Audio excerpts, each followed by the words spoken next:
proses pembuatan kopi Turki. Berapa lama biasanya direndam ini? Kurang lebih 5 menitan. 5 menit ya. Ini pasirnya dari mana? Pasir khusus kok. Dari Turki juga? Iya.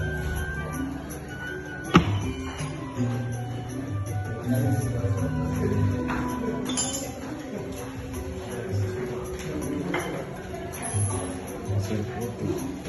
Itu sudah mulai mendidih. Nah.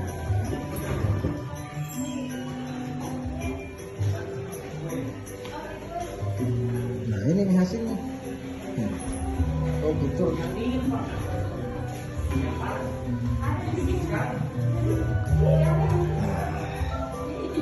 Jadi setelah direndam di pasir panas sekitar 4 menit, selesai seperti ini dan mantap. Kopi Turki.